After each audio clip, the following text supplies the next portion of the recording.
এই রিয়ান আসসালামু আলাইকুম, আশা করছি ভালো আছেন। আলহামদুলিল্লাহ আপনাদের দোয়ায় অনেক বেশি ভালো আছি। আমরা সব বন্ধুরা মিলে আগে থেকেই প্ল্যান করেছিলাম যে রমজান মাসে কোনো একটা রোজাতে আমরা সবাই মিলে একত্রিত হয়ে ইফতার দিব। তো যেই কথা সেই কাজ, সবার থেকে টাকা তোলা হলো, বাইরের কারো কাছ থেকে টাকা নেওয়া হয়নি। আমরা বন্ধুরা যারা ছিলাম তাদের কাছ থেকে শুধু টাকা তোলা হয়েছে এবং আমাদের টাকার পরিমাণটা মোটামুটি ভালোই হয়। তো আমরা প্ল্যান করি যে খিচুড়ি দিব, এর সাথে ডিম দিব, মানে ডিম খিচুড়ি আর কি। যেহেতু ইফতার দিচ্ছি সুতরাং পানি থাকাটা অনেক জরুরি। তো আমরা 250 মিলি 10 কেজি পানির বোতল আনি। এই পরিকল্পনাটা অবশ্য আমাদের অনেক আগে থেকেই করা। আল্লাহর কাছে অনেক শুকরিয়া আদায় করি যে এরকম ভালো কাজগুলো আমরা সব বন্ধুরা মিলে একত্রিত হয়ে করতে পারতেছি। ইনশাআল্লাহ চেষ্টা করব যে এর পরবর্তী রমজানে এর থেকেও বড় কিছু করার জন্য। রান্নার কাজ শেষ হলে আমরা খাবার প্যাক করা শুরু করি। আর আজকে আমরা সকাল 10টা থেকে এখন পর্যন্ত প্রায় রান্নার কাজে সাহায্য করতেছিলাম এবং আমরা খাবার প্যাক করার পর যখন প্যাকেট গণনা দিই তখন দেখি যে আলহামদুলিল্লাহ প্রায় 300 থেকে 350 মতন প্যাকেট হয়ে গেছে। আমাদের আগে থেকে কিছু এরিয়া সিলেক্ট করা ছিল যে আমরা কোন কোন এরিয়াতে খাবারগুলো দিব এবং আমরা বন্ধুরা গ্রুপ হয়ে আলাদা আলাদা জায়গার উদ্দেশ্যে চলে যাই। আর এদিকে আমার এরিয়া পরে হচ্ছে নতুন বাজারের সাইডে।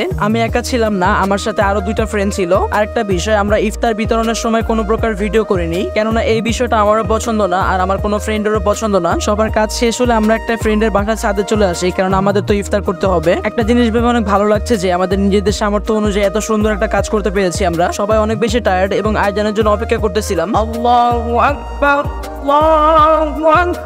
আয়োজন শেষ হলে আমরা ইফতারটা সেরে নেই। আল্লাহ